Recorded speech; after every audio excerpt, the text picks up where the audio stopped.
This is the Draft Season Podcast. We are back. It's been a minute, quite a bit of a hiatus. It might have been a month, but we've been pumping out content on the YouTube page. Please check that. It is your boy Young Raz coming live where I'm often from, Queens, New York. I'm here with my player partner Sean 5K. Talk to him. You already know, man. Black Twitter's #1 fantasy sports shows in the building, and you already know we're 10 days from the NBA draft. So this is the best time of the year, my favorite part of the year. So what else is better than talking some draft?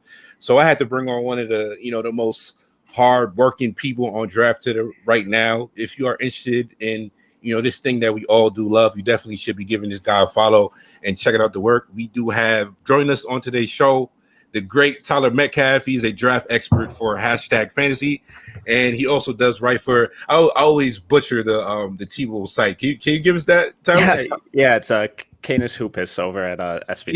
Yeah, I don't want to butcher it, but yeah, man, Tyler. Once again, thank you for hopping on the show, bro. How you doing today? And welcome to Draft Season Podcast, my guy. Yeah, not sure I can live up to that intro, but thrilled to be on with you guys. I'm looking forward to this. Should be fun. We're almost there.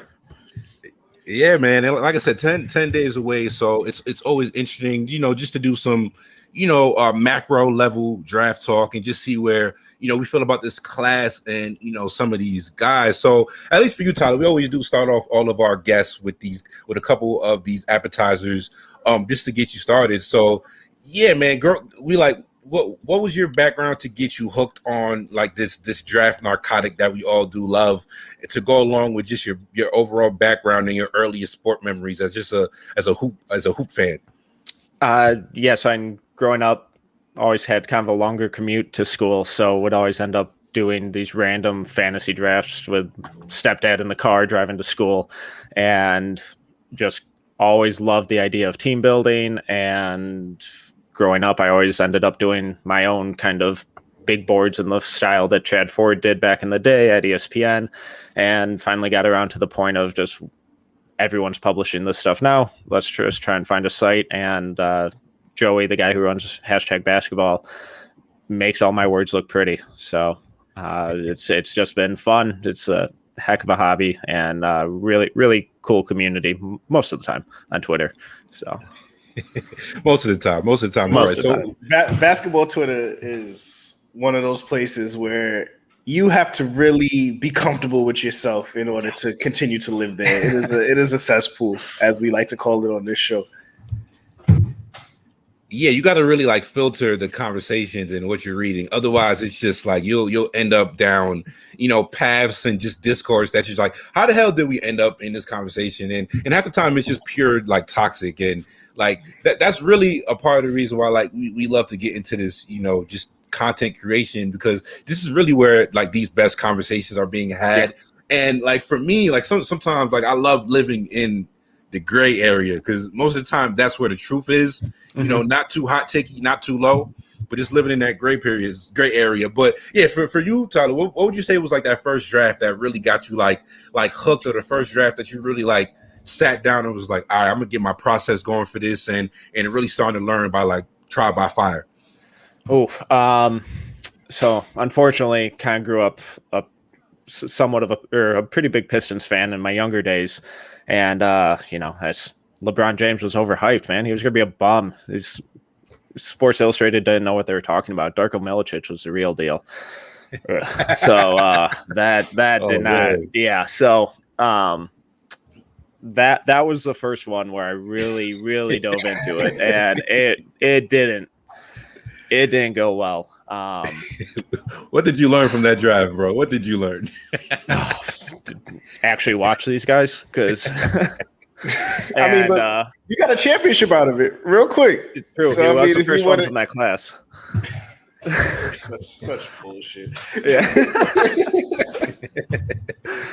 Yeah. So because all the hype around Darko really stemmed from this one workout that he had. I think it was during the playoffs. He was over in workout. Yeah, one of the practice gyms, and just everyone just jaw-dropping workout. And apparently he was the real deal, and just I don't think he could ever really adjust to the NBA grind and the different cultures and all that stuff. So still got the championship, not because of him, would have been nice to have D Wade or Carmelo, but Yeah, that would have helped. Hey, Cade's on the way though, bro, or we think he's on the way. At least we hope so. They said they're open to trading it, so we could definitely. Troy Weaver is a nut, so anything is in. Yeah. I think we have been kind of moving forward with like Cade being consensus, but like anything or just I don't know what it's been like 16 to 18 months of the Troy Weaver in Detroit. So I mean, he kind of is, just a wild card. So I mean, I guess we're gonna see who's gonna be number one. But yeah, man, it's kind of been that Darko pick was kind of like it was the beginning of the end for that dynasty. It's one of the best questions of like the past like 20 years of what would have happened to Detroit if they like nailed that pick.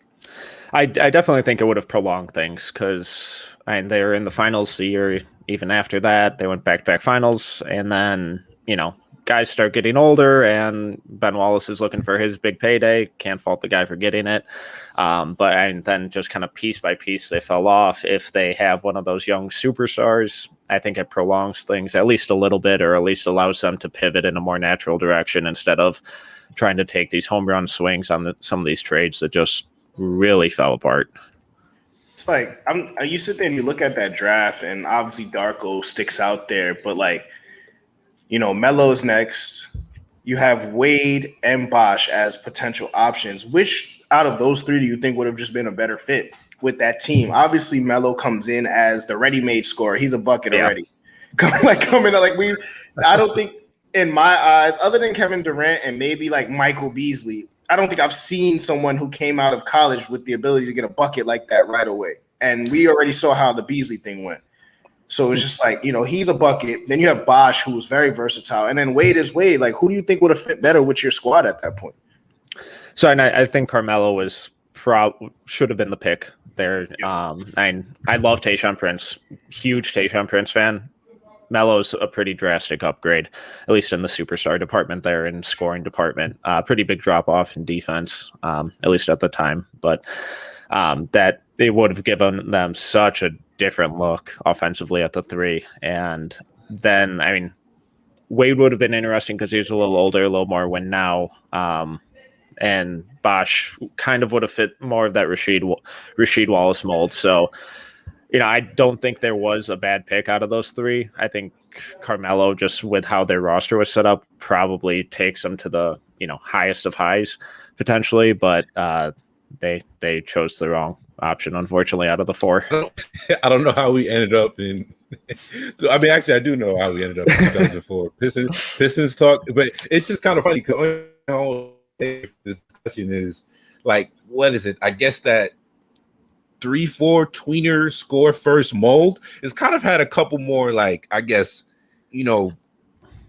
clunkers and just misses from that mold, because obviously Melo wasn't a miss, but you got guys like Jabari, and there's Derek Williams, who I know you mentioned something. Beasley, I guess, would be considered a clunker. Yeah. So, I guess that's just something to consider.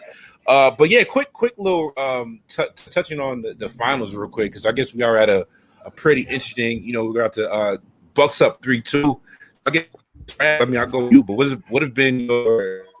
These last three games from the Bucks, they've kind of just made up for some of. Giannis has just made it's just best player on the court. I kind of feel like that's the easy way to describe what's going on right now. He's just kind of been unstoppable force. But Raz, what have you made from these last couple of games of the finals, and Chris Paul being behind the proverbial 8 ball like once again?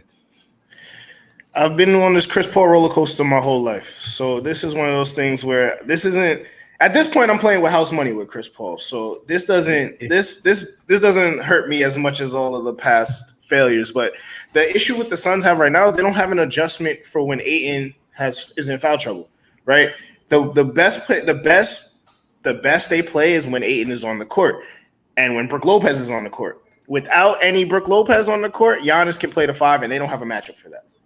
So the thing for these next two games is Ayton has to be on the court. He has to be out of foul trouble, and he has to be productive. They do not have any other option, and that's kind of the room for error there, right? Because if now the Bucks are attacking Ayton and they're getting him in foul trouble early, Scott Foster probably going to be on Game 7. I think it goes to 7. So we're going to get that Scott Foster, Chris Paul, Giannis Game 7, and I'm going to be watching it on pins and needles. But I think that's just pretty much it. Obviously, Drew Holiday's playing better. He's harassing the hell out of Chris Paul.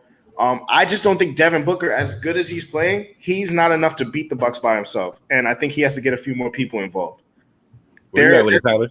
Oh yeah, Mike, go ahead, Raz. No, I was gonna say they're content to let Booker score 45 because by time you get down to the end, now Chris Paul is cold, and in theory, Chris Paul probably one of the best closers when he's not in his own way because he's clutch as hell when he can get the shot off.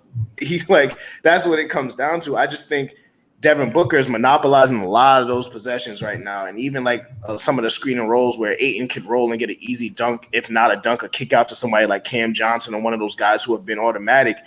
When Booker's getting 40 shots a game, that takes away a lot from the Suns.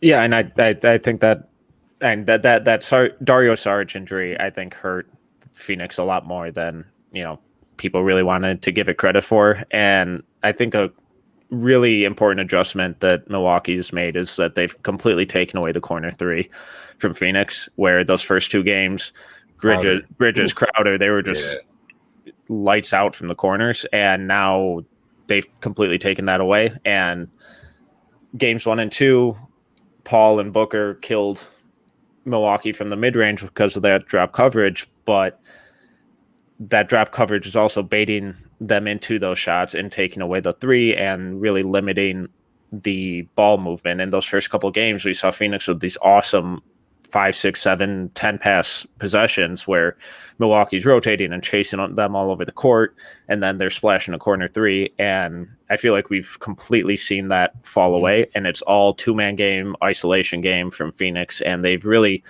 kind of pivoted away from what they've been so good at getting to this point. So I would like to see Booker get a little more involved in playmaking. It's tough when they're just giving you 5 feet in those mid-range jumpers and you're knocking them down every time. But when he runs off those screens, I would like to see him look to attack and facilitate off those a little more instead of just looking to score.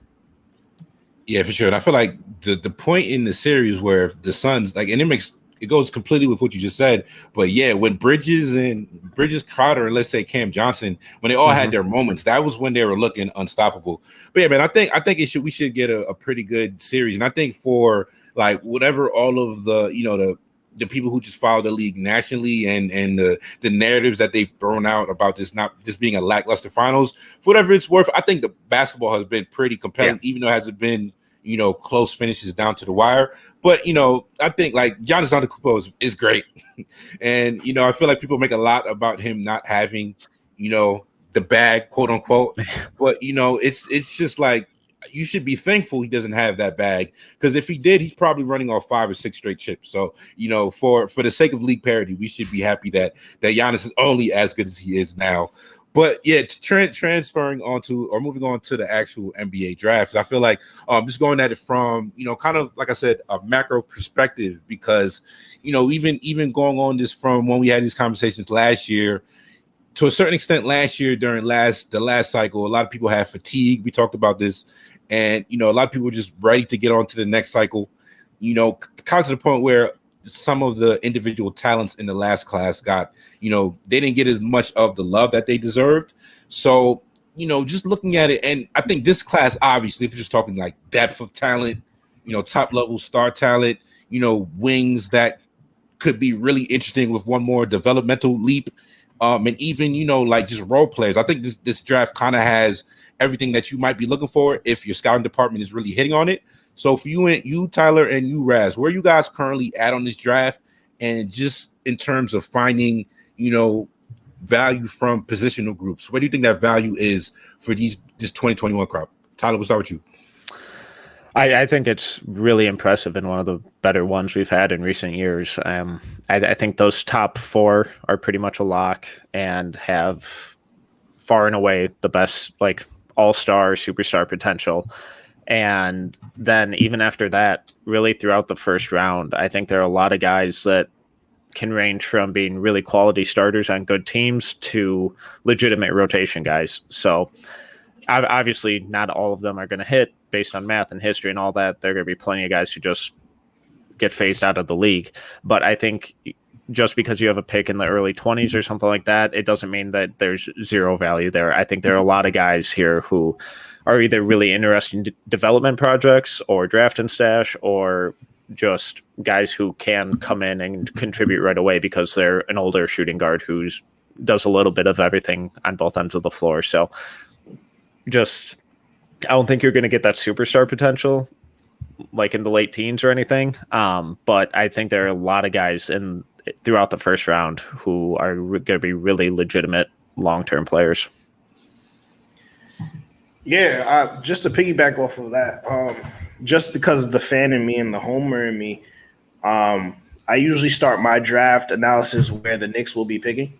So this year they have mid round picks, right? So I've had to dive deeper earlier into the deeper part of the draft and try to figure out what type of depth and what type of talent really fills out this draft. And I will say there's a lot you can work with here, whether you're getting, as we like to call steady work point guards, where, point guards that have played a few years in college that can come in and run your offense and spell your starter, just right off the back out of college. I think we have a few of those. We have some high upside point guards that are going to go later in the first round, like Trey Mann or those guys, Sharif Cooper. Like those guys aren't going to go that early, but there's a lot of spark and potential there where you can develop. And then even from the wings, there's a lot of wings and stash big men at the end of this draft. I think will have a lot of potential, and teams that can develop and teams that are scouting right now are going to have a field day if you have like those early second round picks and those late first round picks. I think you'll be able to get some gems in this draft. Yeah, for sure. And I think even going on to the point about that mid tier, yeah, man, it's a lot of wings, and the depth of this wing class is really, yeah, like I said, it's one of the more deeper crops that we have, where you even have guys like Chris Duarte is another one who falls in that same crop, and he's being looked at as a mid-tier guy. So I mean, Tyler, I know one thing, I did hear you guys talk about it when I was checking out your pod, but yeah, what's your current philosophy right now when you're looking at these wings, and in particular just about valuing future upside and the being ready to contribute on day one, because it's a lot of guys who might need a year or two. But when you're looking at these guys, how do you really compare the two? About, is it just board specific and team specific, or do you usually take that leap for a guy that you could see being somebody who develops into much further than where he's at as a college prospect coming out? Yeah, so you mentioned team specific, and I think that is really important. And if I did like a big board for every single team, I'd first lose my mind, and then second, they'd all look completely different. Yeah. But so like when I craft mine, it's mostly how would I pick these guys in a vacuum, and then kind of weighing what they did, what I think they can do, how legitimate are their flashes versus how legitimate are they as like a play now type of guy. So for big men, I usually they have to have like superstar upside for me to rank them early. Otherwise, I think they're pretty replaceable. It's kind of I view the center now kind of like the running back position in the NFL, where you can kind of do it by committee, unless you get these superstars. But with this draft, it's a lot of really just talented guards and wings, and I kind of go from who do I think has that legit superstar potential, and then whittle it down from there. And it's tough with like older guys like Kispert and Duarte, and like even throw Jared Butler in there, because they are so much farther on their development curve, but they're so much more of a sure thing. Where is like compared to like a Zaire Williams, I think he's the best home run swing in this class still. But I get people being super low on him compared to the start of the season, because what his tape, it's a lot of bad out there. But I think the flashes that he showed were legitimate, and I think that he had probably the worst year imaginable. So it's just kind of weighing all those factors. Yeah, I'm finding myself struggling with a lot of the big men. I know we were talking earlier about the Texas scam that they always run with the same big man that they've had on their team for the last 10 years. They're the same player. Every single one of them is the same player. It's like it literally depends on system and fit when they get to the league. So I'm not. I like how you talking about Jared Allen right now, bro. I'm not gonna lie. You mean, am I lying? Man. Are they not the same player? Man. Are they He's not the same player as Mo Mo Bamba, man. I can't go for that. I can't go for that. You're not wrong, though. They kind of close. He's healthy Mo Bamba. Like, that's all he is. Like, that's what it comes down to. And who's the one after him? There's somebody else that I'm like the last Jackson one that Hayes, was different. Jackson Hayes? Yeah, Jackson It's Hayes. the same player. Like, what are we talking about? Come on, man. The last one that was different was Miles Turner, and that's because he can shoot. Like, he's literally the only other one that's different. But he's in the same mold too. He just got a jump shot.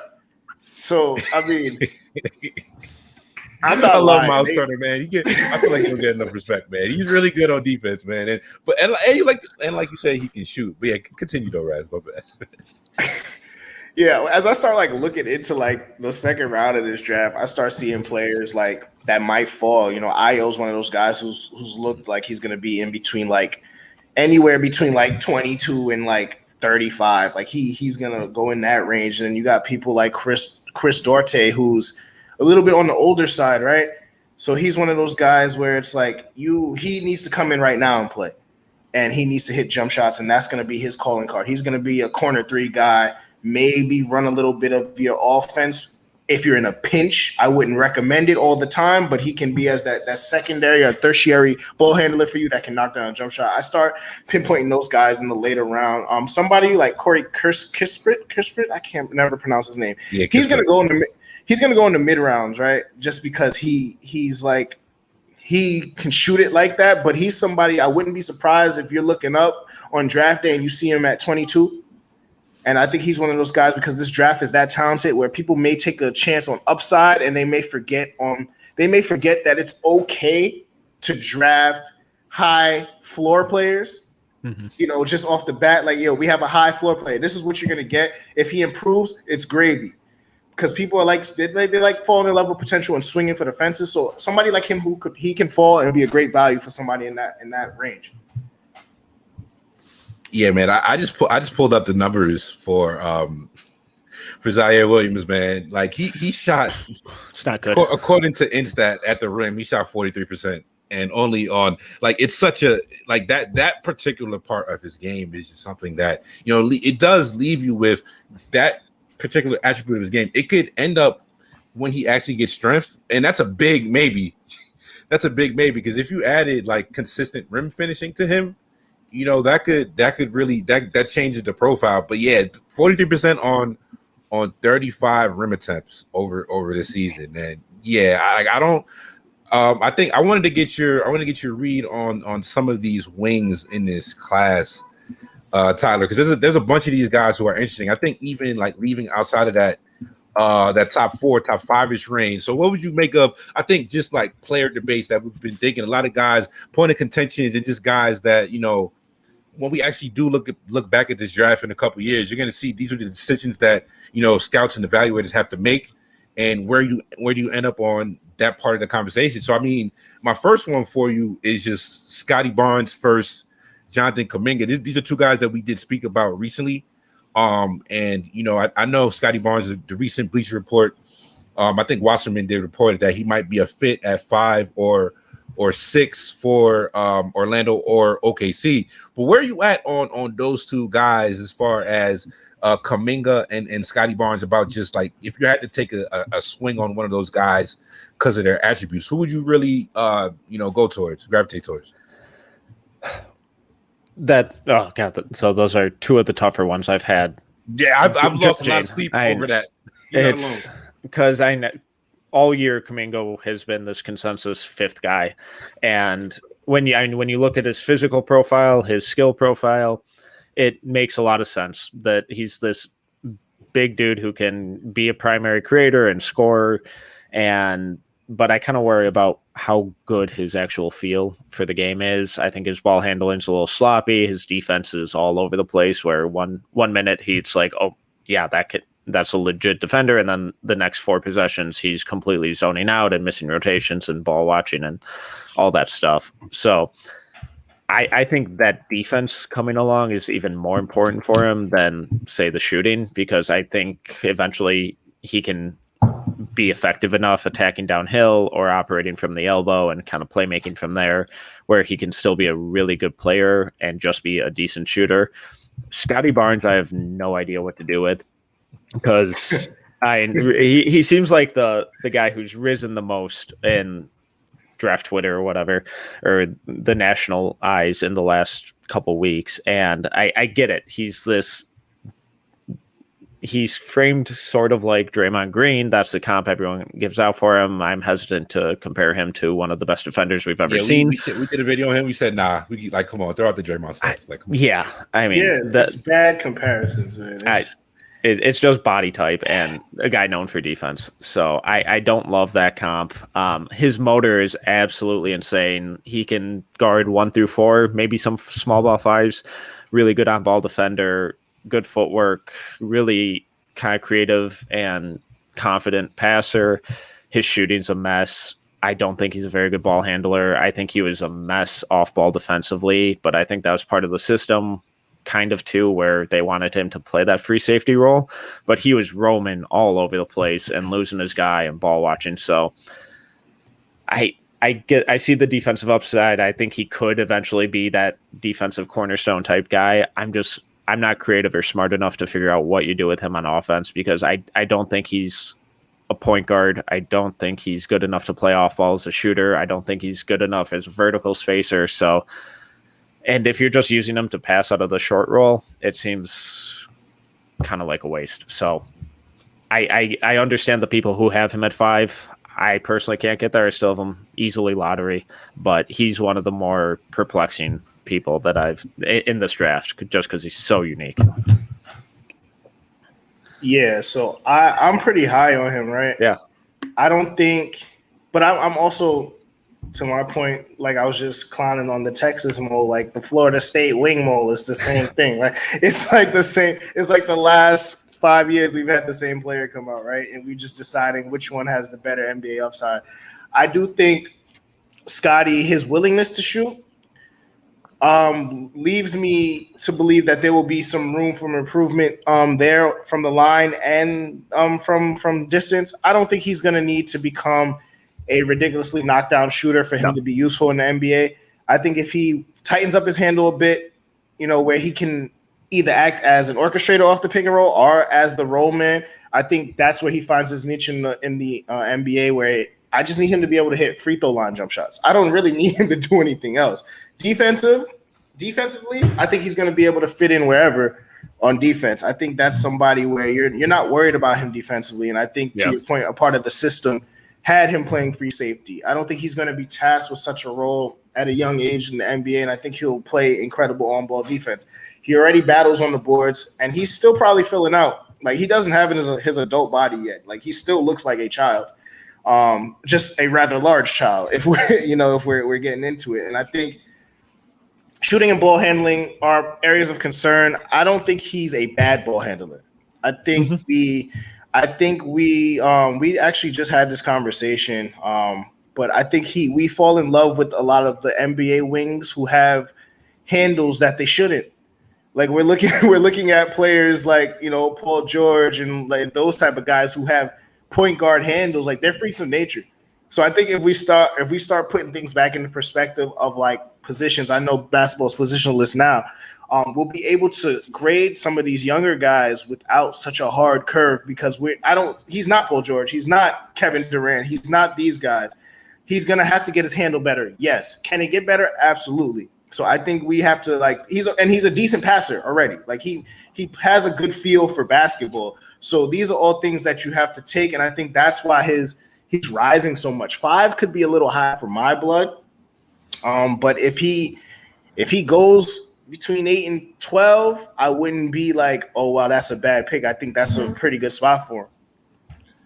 One thing for those two guys in Kuminga and Barnes that like for them to, at least, it's something that left me wondering. So I'd be interested to see, like, what do you make of these type of propositions, Tyler? Because one thing that I struggle with is projecting touch, and there's no, like, I know people love using free throws to do that. And I like it, like at a rudimentary level, but that's not really like formulaic or anything scientific we can use to project touch. It's something that you got to see a lot of different shot attempts in different attempts in different settings, shooting off motion, shooting stationary.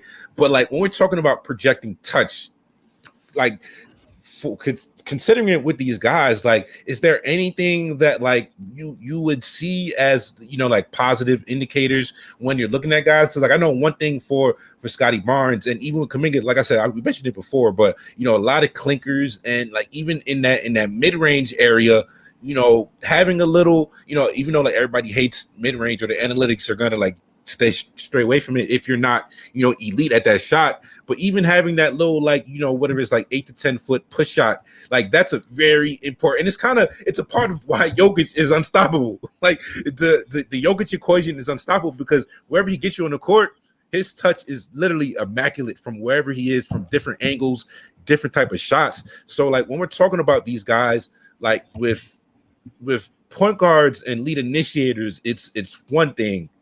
But before these type of wings who are going to be more defensive first, what are you looking forward?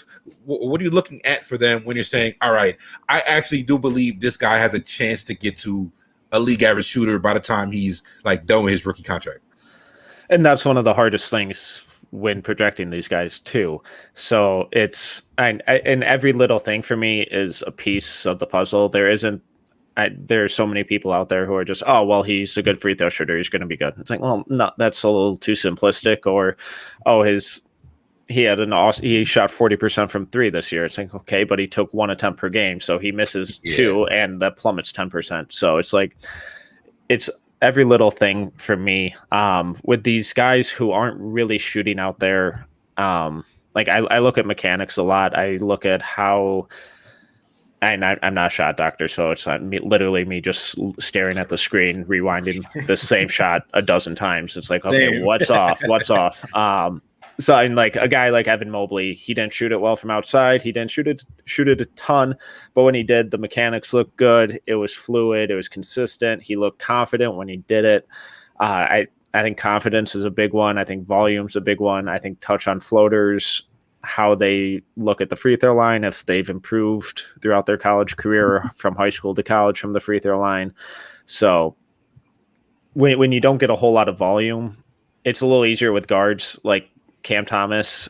He didn't shoot well from outside, but he shot everything under the sun in a variety of ways. So I think eventually he gets to that good shooting projection, but those big men, those big wings, it's mostly touch, confidence, and then are the mechanics completely broken, or is it like some things on the edges that just need a little bit of refinement? I mean, that mechanics when it comes to shooting is one, like, I don't like you said, you're not a shot doctor. I'm not a shot doctor. Played a little basketball in my day, but like I wouldn't tell anybody that I'm a shot doctor from there. But it's like mechanics. I like to just see if there's any arc on, if it's not a straight line from these big guys. Like if you're not shooting line drive jump shots, I think we have a chance to improve. And no, the slow releases and line drives are one of those things when I'm watching film, I'm like, this might be an issue going forward. You know what I'm saying? Like I don't think there's much room for improvement there. Somebody like Scotty or like, even Kuminga or one of those guys, like when they're shooting those jump shots, they're shooting it with confidence. It might be irrational confidence, but they're shooting it with confidence, and they're shooting it with range. And I think those are the things that I look to if there's in terms of can this be improved upon? Because if you're shooting, corner threes and they're clinking off the rim, we having issues. But like these dudes were also pulling up from spots they probably shouldn't have been just because they had that type of green light in college. So I think with some NBA systems and just some refinement, they'll become serviceable shooters. I don't think any of them will become lights out, but as long as they're serviceable, somebody like Kuminga with that explosion, that athleticism, that changes things for him. Scotty Barnes, somebody with that basketball feel and touch and just the overall feel of the game, any type of serviceable jump shot or free throw changes things for him because he's a weapon now. and he's not going to be a liability offensively, and everything else he's going to give you in terms of just the offensive flow, if he's hitting open jump shots and things like that, it's just going to be positives and gravy on that investment in your pick. One thing that like really stands out to me, the more you just think about like skills within skills within roster building like exercises, and going back to the point that we were just making about Draymond, but I don't think like when we're just talking about the totality of NBA talents and how skilled and how talented you have to be to make it to that level within the league, and to really separate yourself from the pack of other, like whatever, let's say like any league average skills, whether we're talking about shooting, rebounding, passing as a monolith and just as a conglomerate, the NBA ends up being, there are outlier skills to where it feels to me like people use like Steph Curry and Dame Lillard are not the baseline for normal shooting.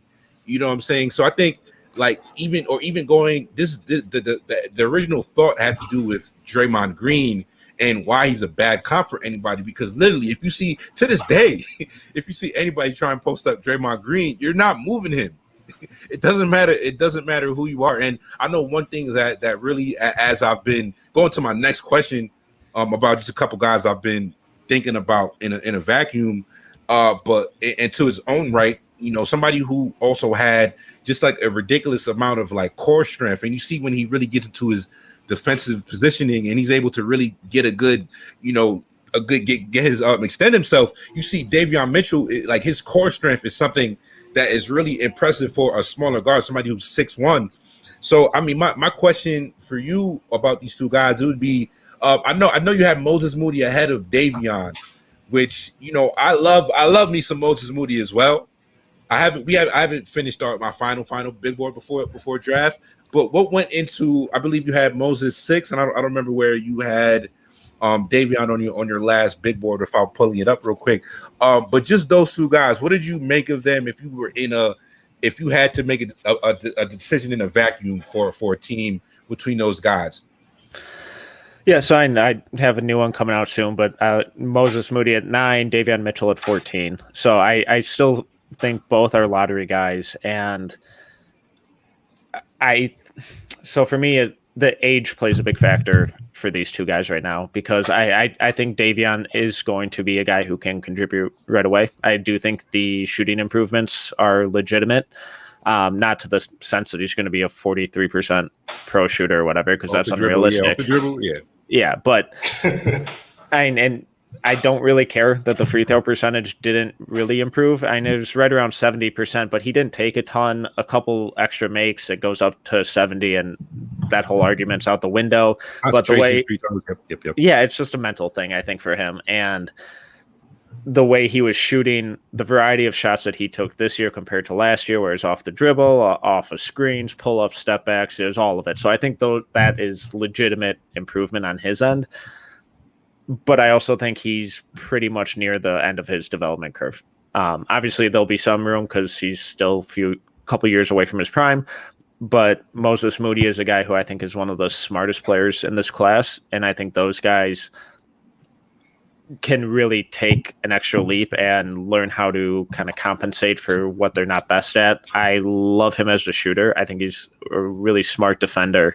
Mm-hmm. And once he continues to add strength, because he was still pretty skinny this year, add strength, I think his at rim stuff becomes better, and he really needs to improve his ball handling, because he doesn't create much space for himself right now. But I think that's something that he can do. And then when you pair that with his shooting and his basketball IQ and instincts on both ends of the floor, I think you just get a really, at worst, just quality starter, if not potential third guy on a contender.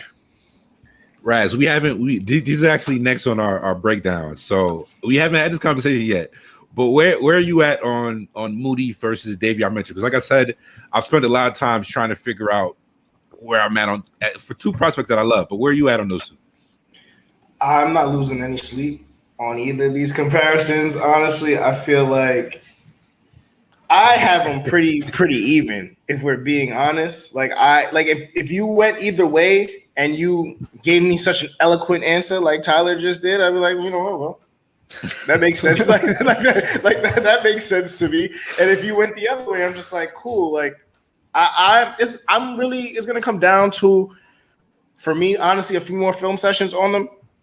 I have to figure out really in terms of for those prospects, it's gonna come down to fit. I think who's picking and where they're picking at. And I think that's where you'll get. I can't really tell you which one's going to be better. I have to see where they get drafted to first, and I think that's what a few prospects in this draft, honestly, where I have them pretty even. And what's really gonna stand out is where they land and what kind of role they're put in to start in their career. And I think that's gonna, if you like someone like Davion, like I don't think he should be leading your offense coming into this drive. You know what I'm saying? Like, but if he's like your third person, third ball handler that you also ask to sometimes get a bucket, then yeah, like his outlook for his rookie year looks great. You know what I'm saying? So it's just one of those things where it's like I have to see where they go, and it's gonna be a coin flip for me on draft night if I was a team.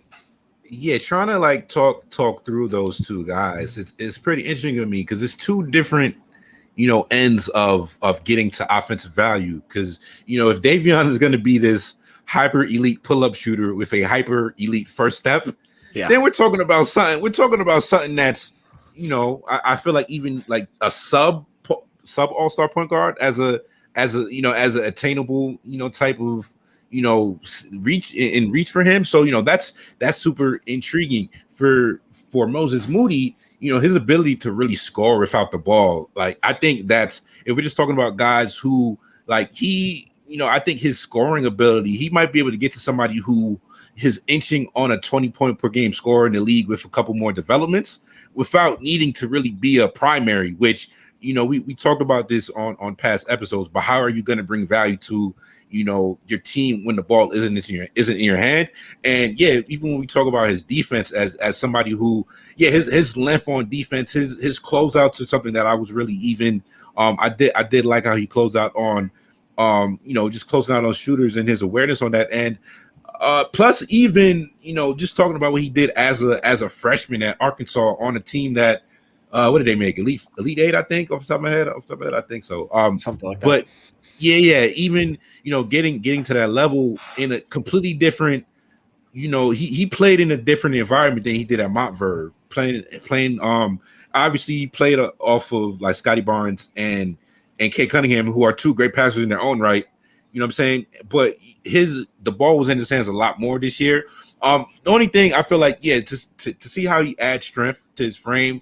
That would really help him because he's able to get himself in a lot of advantageous positions around the baskets, and he just wouldn't be able to finish. And like I said, just talking about having like great off ball, even as a cutter, or even just a lot. He would spend a lot of times in a dunker spot for Arkansas and just finishing plays for him. And you see, he has the idea of what he wants to do there.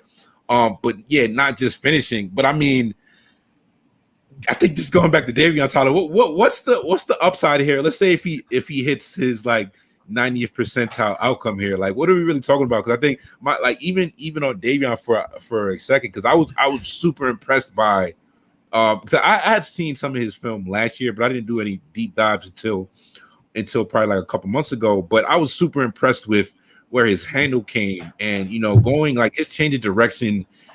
He's going to be pretty hard to contain, in tight spaces in the league, once he figures out, the speed of the game. But like, what would you say, like, if we just had to theorize, like, what his possible upside here would be if we're just like saying, fuck it and throwing out all type of, like just trying to like, actually like trying to save your ass on a take here.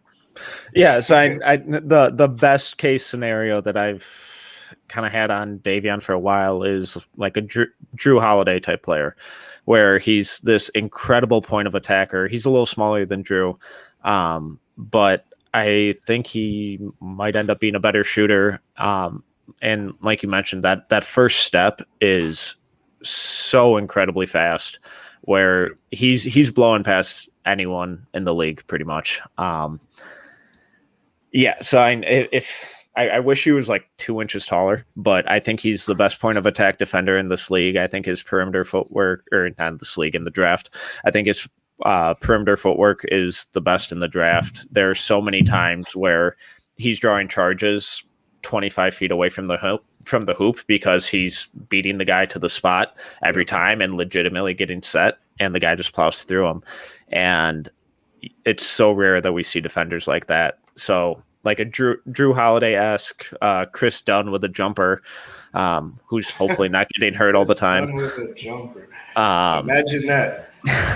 But I think he could be really good. And Raz mentioned it earlier about fit and how boards will look different for every team. So there are definitely teams where I'd have Davion higher because I think he's more of a win now type guy. And if I was this team in the top 10 trying to take a home run swing on a guy, I'm not sure Davion's quite that, but on a good team, I could see him being really, really, really, really good. He's so much fun. Yeah, right. Going through his board, do you have any other thing, any couple guys you want to throw out here that musing on? Let me pull it back up. This is we might have to circle back when you update it too, because I think there was some players I'm like, that's kind of like Sharif Cooper at 18. It's actually a good spot, honestly. I want to say like that's probably right. Spot. That's probably right where I have him. Like I have no qualms with that. I mean, I would love for the Knicks to get him. Jalen Johnson is somebody that befuddles me as a prospect. He's another one, man. Yeah. He's in that 3-4 range where you're like, you're not really a 3 because you can't guard any threes, but you're too small to play actual 4. Like real 4s are going to bully you. Because what is he, about 6'8"? If that? Yeah. 210 maybe, like 205 is probably what he really is. He's a thin guy. So it's just like for somebody like him at 21, I get why. You would take him at 21 because like that offensive upside that you could see in him, but he like also is someone that terrifies me. I feel like at 21 you could really strike out with him too. So any rationale for putting him at 21 on your big board? Yeah, so I've actually moved him down even since then. So he'll be at like 26. So I have him in like mid to late 20s at this point. And I kind of get why some people have him top 10 or lottery. I can't get there, but in theory, he could be awesome. But unfortunately, I think his entire upside is theoretical. And we didn't really see any of it actually in game. I mean, his 2 best games might have been 2 of the most impressive prospect games we saw out of anyone, against Coppin State and Pittsburgh, but it was against Coppin State and Pittsburgh. So you expect a guy of his caliber. Right. Yeah. I was just thinking about that earlier too. Fuck those guys. First of all, before we go before we go any further, Pittsburgh basketball killed every single one of my brackets from 2006 to like 2012. But fuck every single one of them. Shout out Levance Fields, but fuck everyone else. I hate that program with all my heart. Sorry to derail us. No, it's incredibly relatable.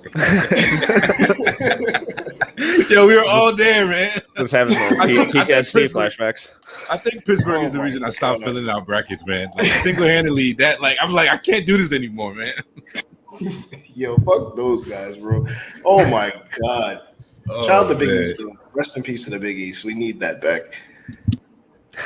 But all right, so I think even getting into these crop of guards that are pretty interesting to us. So I mean that whole crop of, let's say, Springer. I mean, Keon Johnson, Book Knight, and I mean we can start there because I know we have a wide range of opinions on the James Book Knight on this show, but where are you at with him, Tyler? Because I think you have him later in the lottery. I think off the top of my head, but I've seen people say like they would consider taking him at like 6 or 7, wherever the Warriors are picking. So what do you think is just about like red flags possibly, or his profile in general? So I do have him top 10 as top I see 10, Raz shaking his head. Yeah. So I think he has a ton of scoring potential, and I think he's the best off-ball mover in the class. And the way he moves off ball is pretty similar to how Devin Booker does. I'm not saying he's Devin Booker, but the way he does it, where he moves off ball to create an advantage, not necessarily runs off screens, catch, shoot. It's run off screen, get the ball, analyze, and then attack. I wish the outside shooting would have been a little more consistent. That was kind of a bummer how it really tailed off towards the end of the year. And then I think his lateral quickness is really bad, honestly, for his on-ball defense, where I think he's generally a decent off-ball defender, where he's pretty intelligent, at least, fights through screens, all of that. But on ball, I think he's really going to struggle to stay with guys. Yeah, I mean, I have a bunch of issues with him, but the lateral quickness is one of those things where it's like he doesn't score well enough to mitigate that. Like, there's no, he can score on all three levels. Like, there's potential there for sure, but like his scoring prowess doesn't do enough to like offset like his lack of defense for me. Like, I don't think he's the best playmaker either. No. In terms of like his ball handling, for someone that size, I think it needs to really get tighter in the NBA. I think he'll have a lot of issues creating off the dribble with his handle at this point. But I mean, I could also just being very biased because he cost me money a long time ago. So I really had to dig deep into his film to really understand what I saw the first time that he didn't give me the last 8 times. So, I mean, yeah, like I think about 15 to 20 is where I would take him. 10 is kind of high for me. I think there's just a lot of players that are a lot more ready to play right now, as opposed to, the upside on it. Like, yeah, he has good upside, but I don't think any of the players that I would rank in front of him struggle with upside as well. So I think they're more readily to play and plug and play on both sides of the ball than he is, and I think they have pretty much the same upside as him. So I know this is going to be one of those we might have to play this back in a couple years where I'm getting aired out on Twitter or something like this, but I'm gonna stamp it. I think he's overrated. That's a draft season first on the book night. I mean, Sean may disagree. But I'm somewhere in the middle, obviously. But yeah, I can't go for him, within 6'7" is probably a little too rich for me. It's more his size for me. I think defensively that's just a tire fire, for a minute in his career. And yeah, that type of that you're gonna have to be, where he's gonna have to get to as a scorer is still pretty high, and we're gonna need, the shot is gonna need some additional refinement before he gets to that level. So we're probably talking about something that could take him a couple years, like even if it's hypothetical. So I think one of these other actually, let me get your opinion on this, Tyler. A couple of these guys in this the later end of these centers in this class, the non-Mobley guys in this class, there's a couple guys who have some beauty in the eye of the beholder, depending on what you're trying to find here. But it's a couple guys who are pretty interesting, even if you're just talking on lower upside guys who could probably contribute pretty high. It's funny because I know somebody like a Nick Claxton, who's just been an absolute darling of NBA Twitter for probably the last throughout the whole Nets season. We all thought he would be, so many people said he would be the X factor in that Bucks series, and he kind of didn't. He would end up. No, I said a lot of people share that thought. I'm not making that up. No, let's not say no. Particularly for if anybody mentioned a lot of conversations. I'm saying a lot. I'm not gonna say most. A lot of conversations regarding can the Nets defensively be good enough? A lot of those conversations revolved around are they going to give Nick Claxton some minutes to get on the floor? Like, I'm not making that up. I'm not making that up. But guys in this class, somebody who kind of fits that same mold, Isaiah Jackson. But even Isaiah Jackson and what's it called? Day'Ron Sharpe, Sengun, and Garuba. Where are you at on these guys, Tyler? So Alperen Sengun, I am drastically lower than everyone else. I have him barely as a first round guy. Incredible post footwork, great touch. I think he eventually shoots. And he's listed at like 6'9", 6'10". So I think he's lateral getting quickness though. I think he's getting bullied. I think he's going to be a dumpster fire on defense. I don't think he's a decent shot blocker, but anything in space, which the entire NBA is now. He's horrible awareness in the pick and roll, can't move in space. I just think he's going to get played off the floor. These people who are comparing him to Jokic, I think is blasphemous. Insane, Jokic is a massive human being, and it just next level IQ. So I think Sengun is probably the best post-up game in the draft. I think he could be a good passer or will be a good passer. I think eventually he shoots, but his defense is going to be such a disaster. So yeah, and I have him at like 28 or something. How'd you feel about who's the other? I think I know I mentioned Isaiah Jackson and Garuba as well. You said Day'Ron Sharp. I don't know where the hell Day'Ron's about to go. Probably in that same range, but it's anywhere from like 25 to 50, 45. To be honest, I'll say this: he can rebound. Yeah, he has a good motor. That's about where it ends though. Even going towards the Sengun thing. Yeah, the Jokic comparison is insane. I mentioned this on the video we did. It's even if you want to throw out a rosy comparison for him. I feel like this is what I said, but Domantas Sabonis is kind of like a better outcome, or they're more similar body types. And I don't know, would you consider Sabonis a good defender? Sometimes, yeah.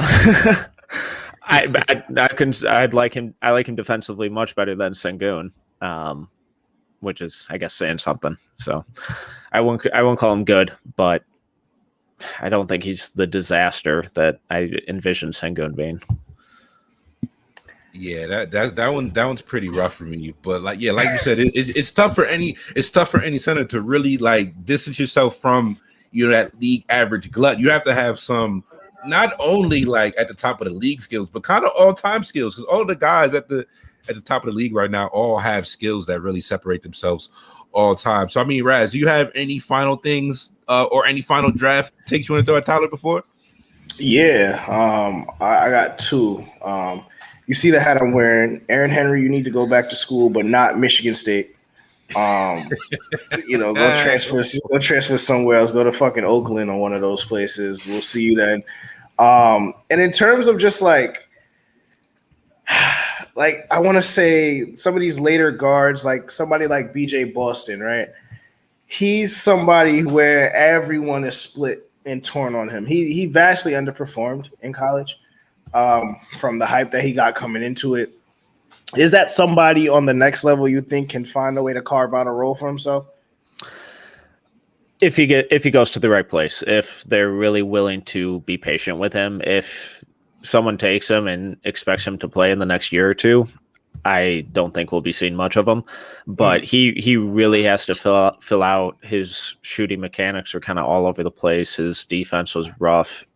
He couldn't finish or initiate contact at all. He was, despite his height and length, he was doing all these things where he's trying to go up and under defenders at the rim instead of creating contact. So all of that stuff really worries me. But I think if he gets in that NBA system where it's basketball all the time, you can argue that that's how it is at Kentucky anyways. But I just getting in a NBA strength and conditioning program, getting with an NBA shooting coach, I think will do him wonders. But I don't think we're going to see a whole lot of him in the next year or two. And then I guess one last person with just an awful name, David Duke. He it's just not a great name. Have to disclose who you're talking about every time on Twitter. Yeah, I know the search engine on that one got to be rough, man. Oh, it's not good. Is that somebody? Shout out to you, bro. Shout out to you. David Duke. Is that somebody that even gets drafted? Is he somebody that needs to go back to? I mean, is he even? What is he? Is he a sophomore? I think he might be older than that, honestly. I think he's a junior. He's staying in. I kind of wish that he would have stayed or transferred. Yeah. He's kind of fallen for me the more I go through his stuff, but I really like his defense. Really fast player, good rebounder for his position, just monster in the open floor.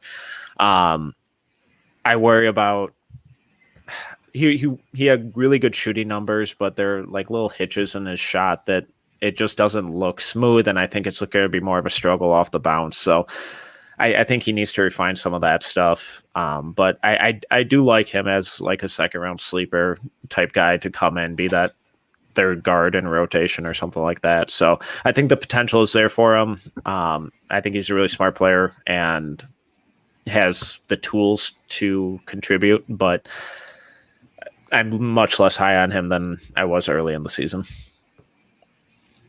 I'm still laughing at the name, man. It's not great.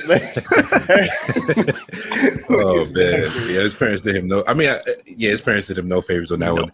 But yeah, man, this has been another installment of the Draft Season Podcast. Definitely check out Tyler and all the things he does on #basketball.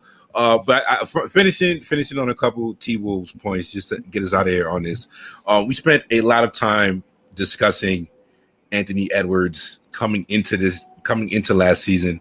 But I mean, just overall, like what did you make of his rookie season? The good and the bad. I know he made himself into like one of the most lovable personalities in the entire league, within that 1 year. And that's exactly why whenever people mention him and Wiggins, I'm like, y'all not paying attention here. Because this kid is nothing like Wiggins. From like, if you want to go like a basketball perspective, strength wise, nothing like Wiggins, and like personality wise, a complete polar opposite of Andrew Wiggins. But what did you make of the Ant-Man experience in year one? And what would you say, like, how does this trajectory? Because I think out of anybody else on that roster, he kind of does hold the keys to wherever this Minnesota T-Wolves project is going in these next couple of years. It kind of just hangs on what does Ant-Man look in a couple of years. But yeah, what did you make of year one Ant-Man? So hand up, I was one of those who had the Wiggins comp to some because the shot selection, the Georgia's tape was ugly, man. I don't blame it wasn't you good. That. It wasn't good, and I just had PTSD, so I overthought it, and I was wrong. Thankfully, it's understandable. He is one of the most lovable players in the league already, at least from my perspective. Hands down. But the first half of his season was brutal. The defense was awful. Bad. He couldn't finish anything at the rim, and it didn't help that injuries all over the place. Ricky Rubio was having some emotional issues from being traded for like the fourth time in his career after thinking he found a home. Once Karl Anthony Towns came back, that opened up the entire floor and created so much more for Edwards on offense. He really started figuring out different ways to finish at the rim, which was huge, where he's Euro stepping guys, and he's already one of like the 10th percentile strongest dudes in the league. The guy's just built like an ox and just moves people in the post, which I wasn't expecting from a 19-year-old. So his defense is still just brutal. But as the season went on, he kind of turned into like this defensive playmaker where he was just jumping passing lanes and using his athleticism to just make plays, not enough to cover up the blunders.